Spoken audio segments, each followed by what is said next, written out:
네, 여러분 안녕하십니까? 사도행전 연구 마지막 시간입니다. 건강한 교회와 선교란 큰 주제로 계속 말씀 연구 진행하고 있습니다. 오늘은 그 여섯 번째 마지막 시간으로 토굴 속 창문이라는 제목으로 하나님 말씀 연구하도록 하겠습니다. 여러분은 혹시 인생의 깊은 터널을 지나는 경험을 해본 적 있으십니까? 빛이 전혀 들어오지 않는 캄캄하고 암담한 현실 속에서 외롭고 두려운 시간을 보낸 적 있으신가요? 그럴 때 우리에게 꼭 필요한 것은 바로 창문입니다. 여러분, 창문이 뭐죠? 빛이 들어오는 통로 아닙니까? 비록 내 몸은 깊은 동굴 속에 있지만 그 너머에 있는 푸른 하늘을 볼 수 있게 해주는 그 창문 말이죠. 창문을 통해 들어오는 한 줄기의 빛이 암담한 현실을 견디고 이겨내게 만듭니다. 오늘은 토굴 속에 갇힌 한 사람 이야기를 좀 살펴보려고 합니다. 아무런 희망이 보이지 않는 그곳에서 하늘로 난 창문을 향하여 희망과 소망을 버리지 않았던 한 사람. 오늘 그의 이야기를 통해 우리 모두가 소망을 찾고 또 누군가에게 희망이 되어주기를 간절히 바랍니다. 여러분 알다시피 사도 바울이 3차 전도 여행을 다녀왔습니다. 그리고 다 마치고 예루살렘으로 돌아오게 됩니다. 그곳에 자신이 감당해야 할 사명이 있다는 것을 알았기에 바울은 많은 사람들이 만류에도 불구하고 나에게 주어진 사명을 마치기 위해서는 나의 생명을 조금도 귀한 것으로 여기지 않겠다. 그런 고백과 함께 예루살렘으로 돌아갑니다. 결국 그곳에서 유대인들로부터 고소를 받게 되고요. 그 결과 그는 가이사랴에서 약 2년간 감옥에 구금됩니다. 유대인들의 고소를 피하기 위해서 바울은 나 황제에게 가이사에게 재판받기 원한다 라고 이야기를 합니다. 이렇게 해서 바울은 마침내 최종적인 심판을 받기 위해 로마로 가게 됩니다. 여러분 그 당시에 배를 타고 로마로 가는 것은 정말로 어렵고 긴 여행이었습니다.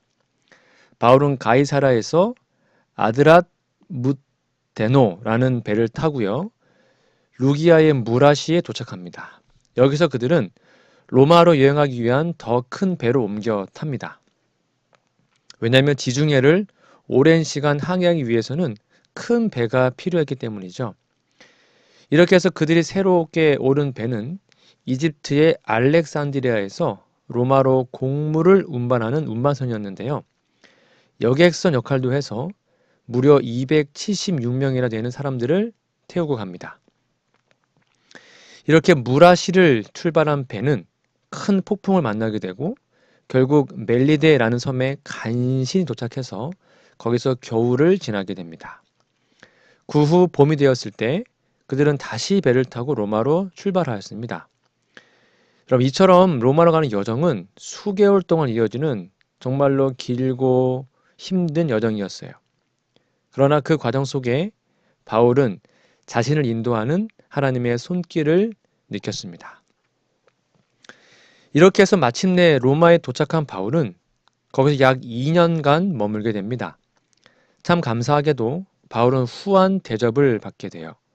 로마의 어두컴컴한 감옥에 있는 대신 방을 하나 얻어서 거기서 머물면서 많은 사람들에게 예수님에 대해서 이야기할 수 있는 기회를 얻게 돼요. 그것이 바로 사도행전 28장 마지막 절이죠. 바울이 온 이태를 자기 셋집에 머물면서 자기에게 오는 사람을 다 영접하고 하나님의 나라를 전파하며 주 예수 그리스도에 관한 모든 것을 담대하게 거침없이 가르치더라. 이렇게 바울은 약 2년간 로마에 머물게 됩니다. 여기 표현해 보니까요. 자기 셋집에 머물렀다. 이 말은요. 석방 전까지 가택연금 형태로 지낸 것을 말합니다. 이것은 아마 재판이 2년 동안이나 열리지 않거나 연기되었거나 좀 판결이 지연되었음을 뜻합니다. 물론 그 이유가 무엇인지 분명히 알 수 없습니다. 하지만 그 당시 로마 법에 의하면 법정 고소 만료일이 18개월이었습니다. 그러니까 2년 동안 가택연금을 당했는데 재판을 안 받았으면 18개월이 지난 거잖아요. 그래서 많은 학자들은 2년간의 가택연금 이후에 바울은 만료되었기 때문에 자연스럽게 무죄 판결을 받고 석방되지 않았을까 이렇게 추측을 합니다. 이때가 AD 63년경입니다. 자, 그렇다면 이렇게 석방된 바울은 그 이후에 어떤 일을 했을까요? 사도행전은 딱 거기까지 이야기를 담고 그 뒤로는 기록되어 있지 않죠. 그래서 그 이후의 바울의 행적에 대해서는 우리가 정확하게 알 수 없습니다. 하지만 그 이후에 쓰여진 편지들을 통해서 당시 상황을 어느 정도 생각해 볼 수 있는데요. 그때 기록된 편지가 바로 디모데 전후서입니다.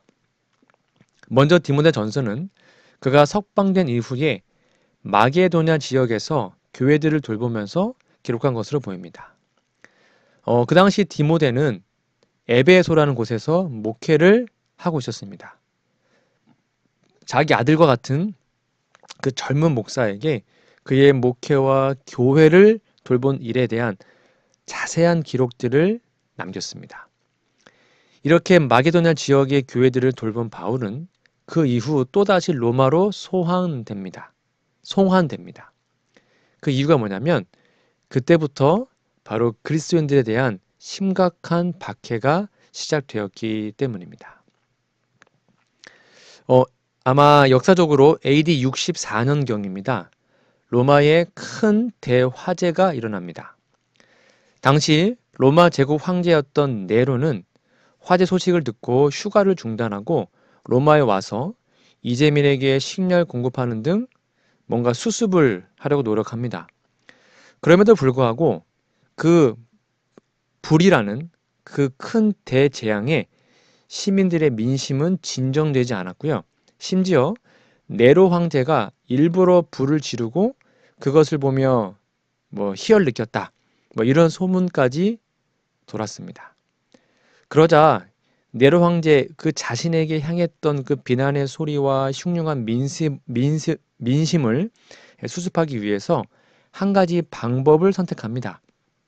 그것이 바로 그 당시 신흥 종교였던 기독교의 책임을 뒤집어 씌우는 겁니다. 이렇게 기독교를 희생양으로 삼아서 기독교인들이 로마에 불을 질렀다. 이렇게 소문을 퍼뜨려서 대학살을 저지릅니다. 이것이 바로 로마 정부에 의한 최초의 기독교 박해가 시작된 겁니다. 이 박해에 의해서 바울은 또다시 죄인의 신분으로 로마에 이송됩니다. 조금 전에 봤던 것처럼 바울의 1차 로마 투옥은 유대인들의 송사에 의한 것이었다면 2차 투옥은 네로를 중심으로 한 로마의 기독교 박해 때문이었습니다. 그러니까 2차 투옥은 이제는 어떠한 자비와 배려도 바울에게 주어지지 않았습니다. 로마로 이송된 바울은 아마 토굴 감옥에 갇힌 것으로 전해집니다. 창문도 없어요. 빛도 없습니다. 그런 캄캄한 동굴 속에서 바울은 말 그대로 죽을 날만을 기다릴 수밖에 없는 형편이었죠. 이렇게 로마 감옥에 2차 투옥된 시기가 AD 67년경입니다. 그리고 그가 순교한 때가 67년 또는 68년으로 전해집니다. 그러니까 길어야 약 한 1년 정도 감옥에 갇혀 있다가 처형된 것으로 보입니다. 그런데 오늘 우리가 특별히 주목하고자 하는 것은 바로 그 1년여 동안 바울의 모습입니다. 그는 빛조차 들어오지 않는 동굴 속에서 죽음을 기다리며 시간을 보내고 있었습니다. 이제 더 이상 그는 복음을 전하는 즐거움도 교회를 돌보는 기쁨도 누릴 수 없었죠. 이제 죽음이 코앞에 다가왔음을 직감한 바울은 하루하루 하나님의 말씀으로 자신의 마음을 다잡아가고 있었습니다. 그런데 이 기간 동안 그 바울의 마음을 무겁게 하는 몇 가지 사건이 있었습니다. 그것은 바로 자신과 함께 동역했던 그 동역자들이 한 명, 두 명 자신을 버리고 떠나가는 겁니다. 우리는 성경을 통해서 당시 바울을 버리고 떠났던 몇 명의 이름들을 좀 볼 수 있는데요. 먼저 바울을 떠나간 사람들을 좀 살펴보겠습니다. 첫 번째는 부겔로와 허모게네입니다. 바울을 떠난 첫 번째 사람, 부겔로와 허모게네. 아마 이들은 소아시아 지역, 그러니까 오늘날의 터키 지역의 교회 지도자였던 것으로 보입니다. 그 지역은 바울이 1차, 2차 선교 여행을 통해서 개척하고 돌봐둔 곳입니다.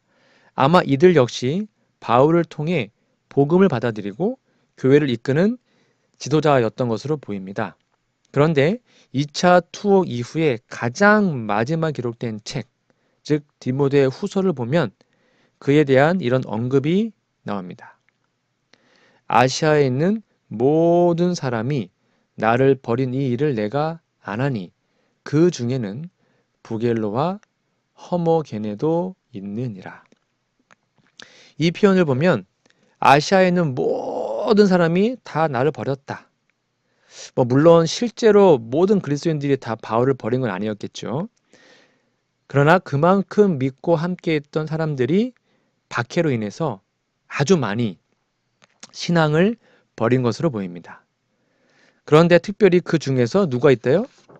부겔로와 허모게네도 있다. 이 말은 그들은 진짜 그럴 줄 몰랐는데 이런 의미로 이해하면 됩니다. 이들만큼은 어떤 상황에서도 함께할 동역자라고 생각했는데 버린 것입니다. 바울이 감옥에 갇혀 있는 동안 그로 인해 오는 박해와 억압을 피하기 위해 이 둘은 바울을 버렸습니다. 물론 이것이 신앙을 다 버렸다라고 정확히 말할 수는 없겠지만 여하튼 바울과 연결된 줄을 다 끊어버린 것은 맞는 것 같습니다. 이러한 배신이 토굴 감옥에 있던 그 바울에게 얼마나 큰 상처가 되었을까요? 가장 힘들고 어려울 때 함께했던 사람들이 떠나간 것입니다. 그들의 위로가 정말 그리웠는데 그런데 오히려 그럴 때 사람들이 자신을 버리고 떠나가는 것을 보면서 아마 바울의 마음도 많이 상심했을 겁니다.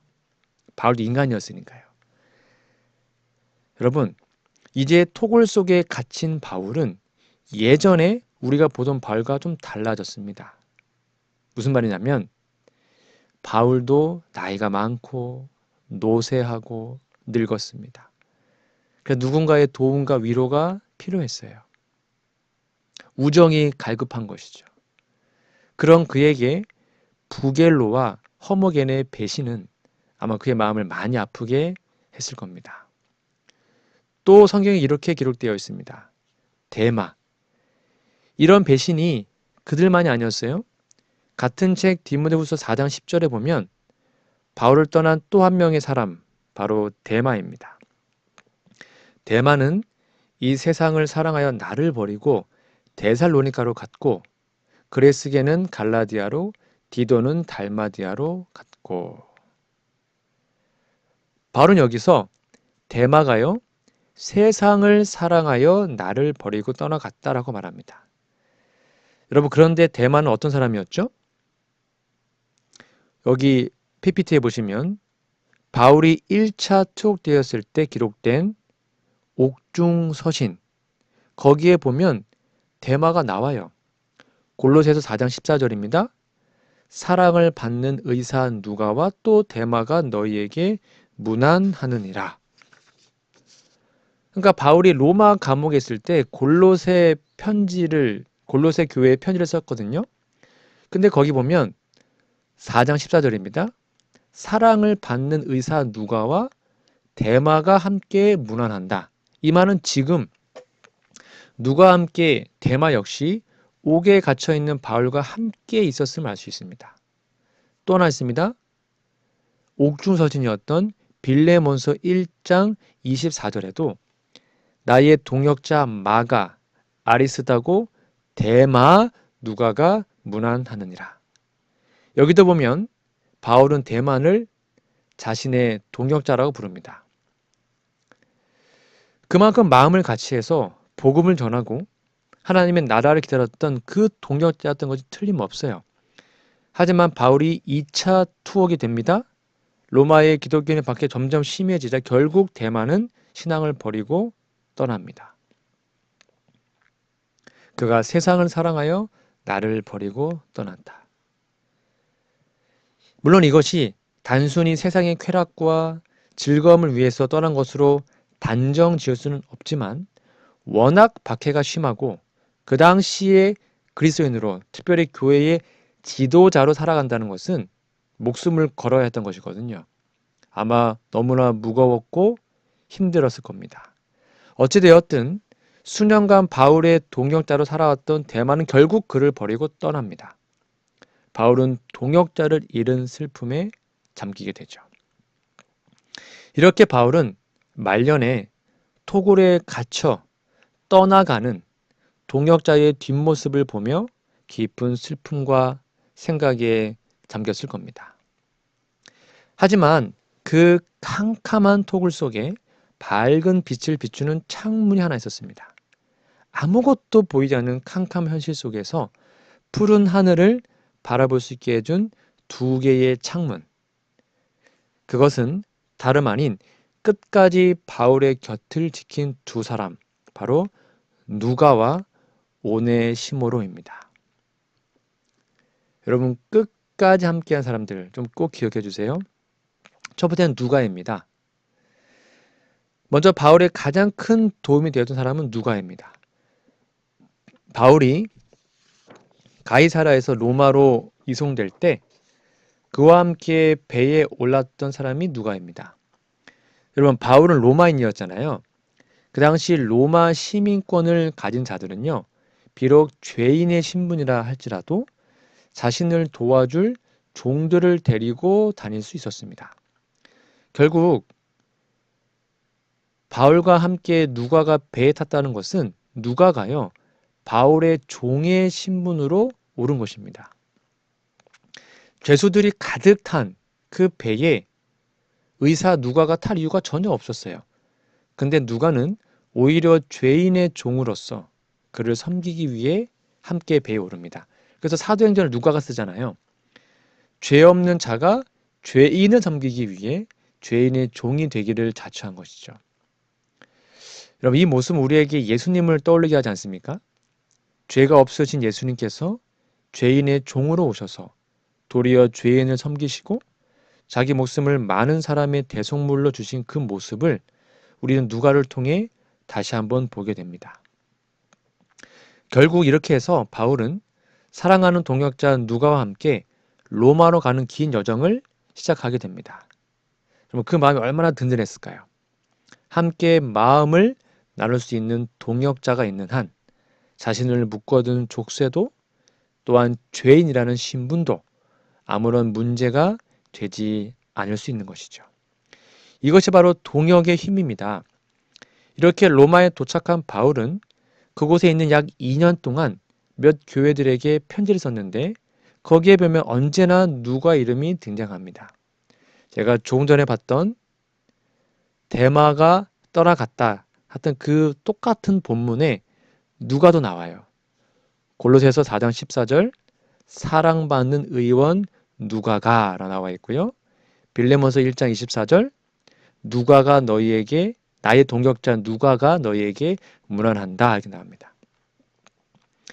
이처럼 죄인의 종의 신분으로 배에 오른 누가는 바울이 로마에 있는 내내 그의 곁에서 그를 도와요. 지금 바울은 나이가 많았죠. 몸이 아마 쇠약했을 겁니다. 근데 누가의 직업이 뭐였다고요? 의사였어요. 그러니까 바울에게는 얼마나 큰 도움이 됐겠습니까? 뿐만 아니라 2년 후에 자유의 몸이 되어 교회를 돌보다가 다시 네로의 박해로 인해 2차 투옥 되었을 때도 바울 곁에는 누가가 있었습니다. 다시 한번 볼까요? 디모데후서 4장 11절 누가만 나와 함께 있느니라. 다 버렸는데 누가는 끝까지 남아 있었습니다. 그동안 동역자로 살았던 부겔로, 허모게네, 데마 다 바울이 왕성할 때는 그의 곁에 있었어요. 하지만 상황이 점점 어려워져서 순교가 눈앞에 다가오자 바울을 버리고 떠납니다. 하지만 누가는 맑은 날도 흐린 날도 늘 바울과 함께 있었습니다. 가장 밝은 날에도 또 가장 어두운 날에도 그는 바울의 친구요 동역자로 자리를 지킨 것입니다. 이런 누가의 도움은 토굴 속에 갇힌 바울에게는 하나의 큰 창문이 되었습니다. 아무것도 없는 그 답답한 현실에서 바깥 세상과 연결시켜주는 통로가 바로 누가였던 것입니다. 영감의 글 사도행적 490페이지입니다. 연로하고 수고와 병으로 쇠약하였고 로마 감옥의 습하고 어두운 동굴에 갇혀있는 지금처럼 사도에게 그의 형제들의 봉사가 필요된 적이 전에 결코 없었다. 사랑하는 제자요 충실한 친구인 누가의 봉사는 바울에게 큰 위로가 되었고 그로 하여금 그의 형제들과 그리고 밖의 세계와 교통할 수 있게 하였다. 바울은 죄인의 신분이었기에 밖의 세상과 교통할 수 있는 기회가 없었죠. 그 당시에 핸드폰이 있겠습니까? 전화가 있었겠습니까? 정말 교회들은 다 잘 있는지, 자신이 개척했던 성도들이 믿음을 잘 지키고 있는지 얼마나 궁금했겠어요? 그리고 사랑하는 동역자들이 고난 속에서 버리지 않고 교회를 섬기고 있는지 너무나 궁금하고 듣고 싶었습니다. 그러나 바울은 정작 자신은 토굴 속에 갇혀 있었기 때문에 아무것도 모르는 거예요. 이때 자유의 몸이었던 누가가 바울과 세상을 연결시켜주는 창문이었습니다. 여러분, 그 답답한 토굴에 있는 그 작은 창문이 바울에게 얼마나 큰 힘과 위로가 되었겠습니까? 바울이 그 속에서 끝까지 믿음을 지킬 수 있었던 중요한 이유가 바로 누가를 통해 세상을 또한 하나님을 바라볼 수 있었기 때문입니다. 여러분, 우리도 이런 누가와 같은 사람이 되었으면 좋겠습니다. 답답하고 암담한 현실 속에서 하늘을 바라볼 수 있게 해주는 창문과 같은 사람. 습하고 컴컴한 토굴 속에 푸른 하늘을 바라볼 수 있게 해주는 창문. 우리가 서로에게 그런 창문이 되기를 간절히 소망합니다. 내 현실이 어렵고 답답할 때 그건 너머에 있는 하늘을 잘 볼 수가 없어요. 그런데 그때 누군가의 친절한 말 한마디, 말씀과 기도로 격려해주는 동역자들의 역할이 얼마나 큰 위로가 되는지 모릅니다. 토굴에 갇힌 바울에게 창문이 되어 주었던 누가의 삶이 우리 모두의 삶이 되기를 간절히 소망합니다. 그런데 토굴에 갇힌 바울에게 창문이 되어준 사람은 누가뿐만이 아니었습니다. 바로 오네시보로입니다. 자주 방문하고 위로하고 토굴 밖 세상 이야기들을 전해준 사람, 바로 오네시보로입니다. 디모데후서 1장 16절입니다. 원하건대 주께서 오네시보로의 집에 긍휼을 베푸시옵소서.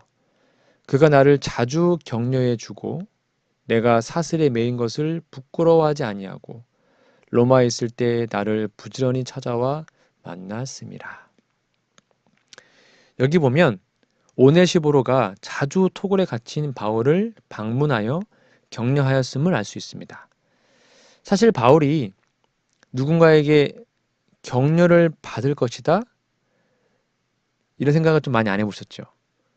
즉 격려를 받았다란 말은 바울의 마음에 실망과 절망이 있었다는 말 아닙니까? 그런 바울에게 오네시보로의 방문이 큰 격려가 되었습니다.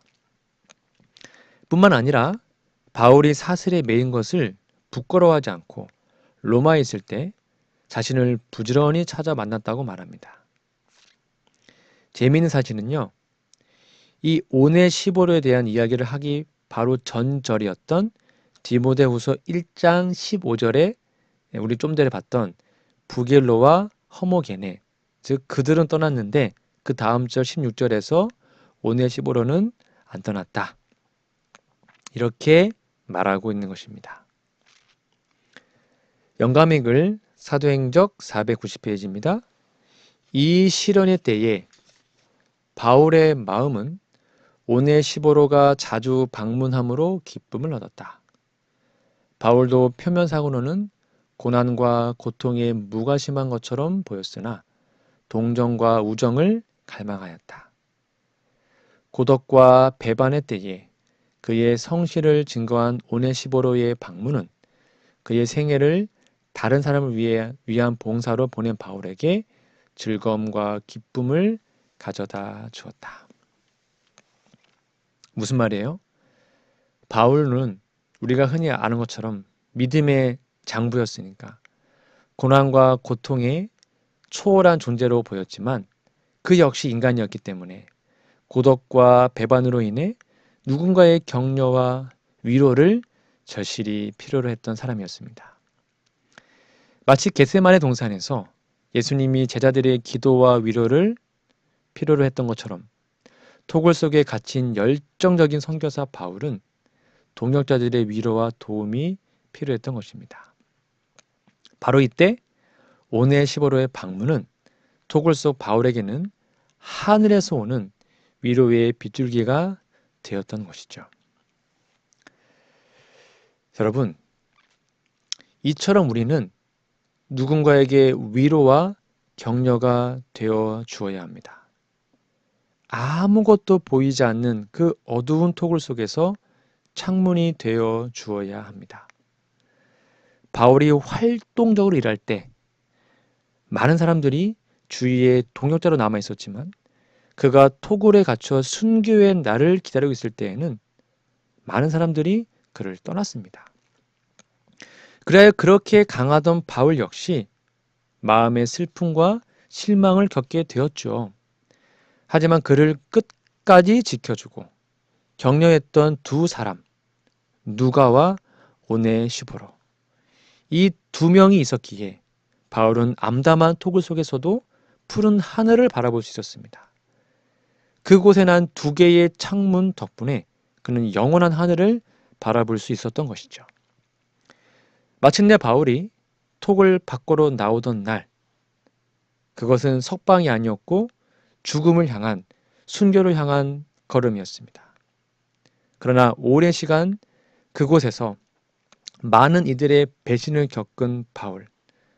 그러나 그의 마지막은 여전히 하늘을 바라보는 모습이었습니다. 사도행적 511페이지입니다. 사도는 불확실성이나 두려움으로서가 아니요 즐거운 희망과 사모하는 기대감으로 위대한 내세를 바라보고 있었다. 그는 순교의 장소에 설 때에 형리의 검이나 곧 그의 피를 받을 땅을 보지 아니하고 그 여름날의 조용하고 푸른 하늘을 통하여 영원하신 하나님의 보좌를 바라보았다. 무슨 말입니까? 사도 바울이 그 순간에도, 죽음의 순간에도 푸른 하늘을 통하여 하나님의 보좌를 바라볼 수 있었던 이유, 그것은 아마도 그에게 창문이 되어준 누가와 오네시보로의 격려 때문이 아니었을까요? 어둠 속에서도 하늘을 보게 해주는 창문, 암담한 현실 속에서 우리와 함께 하시는 하나님을 생각하게 만들어주는 창문. 저와 여러분 모두가 서로에게 그러한 창문이 되어주기를 소망합니다. 우리를 통하여 누군가가 빛을 보고 하늘을 볼 수 있다면 얼마나 좋겠습니까? 이렇게 창문을 가진 자는 끝까지 하늘을 쳐다볼 수 있게 될 것입니다. 네로는 바울의 목을 자를 수는 있어도 그의 희망을 자를 수는 없었습니다. 하나님의 나라와 그분의 보좌를 향한 푸른 희망은 마지막 순간에도 그의 마음에 평안을 주었습니다. 여러분, 서로가 서로에게 하늘을 보여주는 창문이 되어 줍시다. 그리하여 바울이 누린 그 평안이 우리 모두에게 언제나 함께 하셔서 결국 우리도 바울처럼 저 하늘까지 함께 가기를 간절히 바라며 오늘 말씀을 마치도록 하겠습니다. 함께 기도하겠습니다. 우리들의 하늘 아버지, 암담한 현실, 비참한 생애 속에서도 서로를 격려하고 위로해 주므로 서로의 삶을 통하여 하늘을 바라보고 그리하여 끝까지 믿음 생활 포기하지 않고 바울처럼 하늘까지 그 높은 하늘까지 꼭 갈 수 있도록 도와주시옵기를 예수님의 이름으로 간절히 기도합니다. 아멘.